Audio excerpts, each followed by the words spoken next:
ಸ್ಪರ್ಧಾತ್ಮಕ ಪರೀಕ್ಷೆಗಳಲ್ಲಿ ಗೆಲುವು ಬೇಕಾ? ಹಾಗಾದ್ರೆ ಕೇಳಿ ರಾಕುಂಪಿ ಫೌಂಡೇಶನ್ ಮತ್ತು ರಾಯಣ್ಣ ಶಿಕ್ಷಣ ಸಂಸ್ಥೆಯ ಧನುಷ್ ಕೋಚಿಂಗ್ ಕ್ಲಾಸಸ್. ಇಲ್ಲಿ ನಿಮ್ಗೆ ಸ್ಪರ್ಧಾತ್ಮಕ ಪರೀಕ್ಷೆಗಳಾದ ಸೈನಿಕ, ಕಿತ್ತೂರು, ನವೋದಯ, RMS, ಮೊರಾರ್ಜಿ ವಿಶೇಷ ಹಾಗೂ ವ್ಯವಸ್ಥಿತ ತರಬೇತಿ ನೀಡಲಾಗುತ್ತದೆ. 3, 4, 5 ತರಗತಿಗೆ ಗಣಿತ, ಇಂಗ್ಲಿಷ್, IQ ಮತ್ತು GKಗೆ ವ್ಯವಸ್ಥಿತ ತರಬೇತಿ ಕೊಡಲಾಗುತ್ತದೆ. ತರಗತಿಗಳು ಏಪ್ರಿಲ್ 6, 2026ರಿಂದ ಆರಂಭವಾಗಲಿದೆ.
ಇವತ್ತಿನ ನಾವು ವಿಜಯಪುರ ಜಿಲ್ಲೆಯಲ್ಲಿ ಹಿಂದಿ ಭಾಷೆ ಹೇರಿಕೆಯನ್ನು ಶಾಶ್ವತವಾಗಿ ನಿರ್ಮೂಲನೆ ಮಾಡಬೇಕೆಂದು ಇಲ್ಲಿ ಕರ್ನಾಟಕ ರಕ್ಷಣಾ ವೇದಿಕೆ ಸ್ವಾಭಿಮಾನಿ ಮಂಡಳದ ಜಿಲ್ಲಾಧ್ಯಕ್ಷ ಹಾಗೂ ಇನ್ನುಳಿದ ಎಲ್ಲ ಕಾರ್ಯಕರ್ತರು ಬಂದಿದ್ದಾರೆ.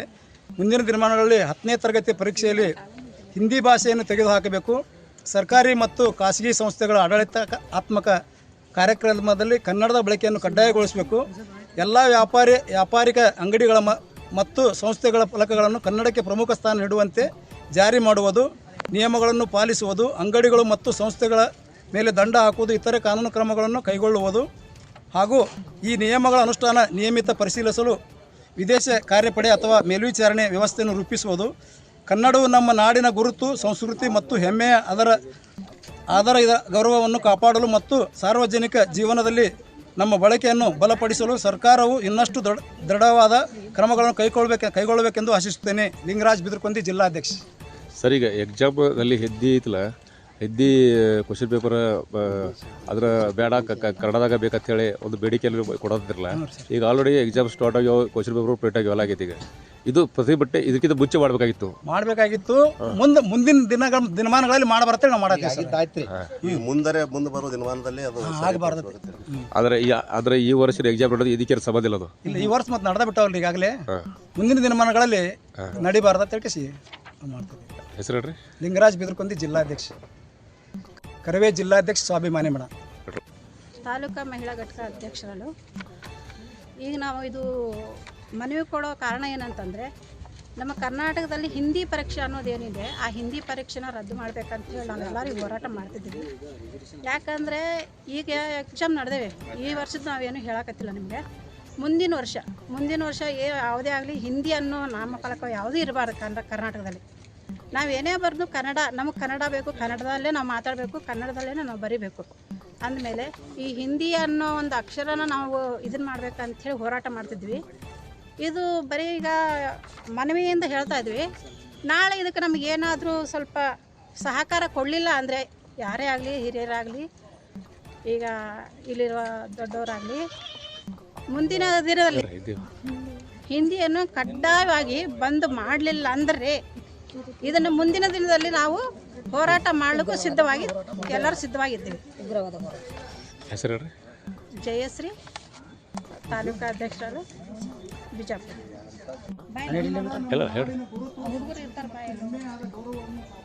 ಎಲ್ಲರಿಗೂ ನಮಸ್ಕಾರ. ನಾನು ಕರ್ನಾಟಕ ರಕ್ಷಣಾ ವೇದಿಕೆ ಸ್ವಾಭಿಮಾನಿ ಬಣ ಜಿಲ್ಲಾ ಪ್ರಚಾರ ಸಮಿತಿ ಅಧ್ಯಕ್ಷ ಶ್ರೀ ಶರ್ಕುಮಸ್ಗಿ ಅಂಥೇಳಿ. ಇವತ್ತಿನ ಹೋರಾಟ ಎದ್ರ ಬಗ್ಗೆ ಮಾಡಕತ್ತೇವಂದ್ರೆ, ನಮ್ಮ ಕನ್ನಡದೊಳಗೆ ಹಿಂದಿ ಭಾಷೆ ಏನೈತಲ್ಲ ಅದನ್ನು ನಿರ್ಮೂಲನೆ ಮಾಡ್ಬೇಕಂತ ನಮ್ದು ಆಸೆ ಐತಿ.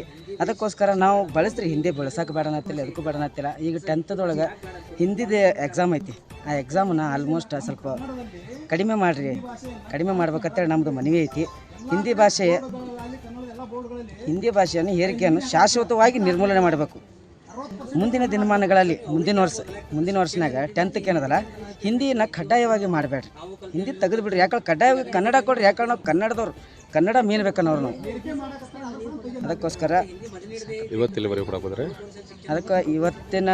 ಅದಕ್ಕೋಸ್ಕರ ಇವತ್ತಿನ DC ಅವ್ರಿಗೆ ನಾವು ಇದನ್ನು ಮನವಿ ಕೊಡಾತ್ತೀವಿ.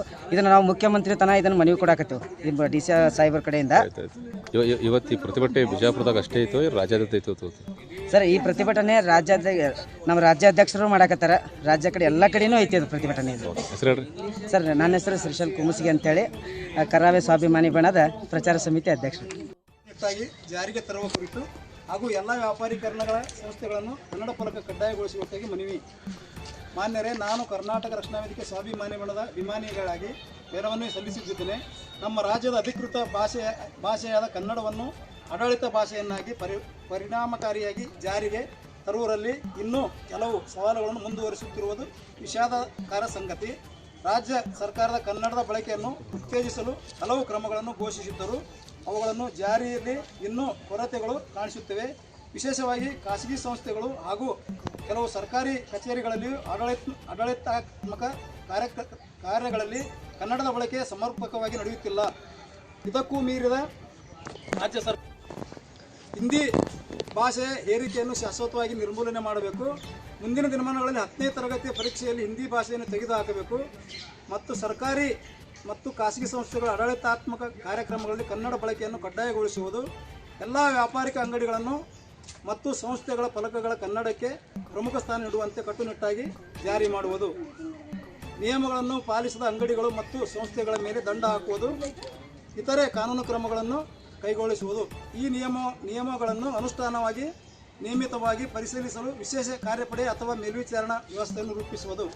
ಕನ್ನಡವು ನಮ್ಮ ನಾಡಿನ ಗುರುತು, ಸಂಸ್ಕೃತಿ ಮತ್ತು ಹೆಮ್ಮೆ. ಅದರ ಗೌರವವನ್ನು ಕಾಪಾಡಲು ಮತ್ತು ಸಾರ್ವಜನಿಕ ಜೀವನದಲ್ಲಿ ಅದರ ಬಳಕೆಯನ್ನು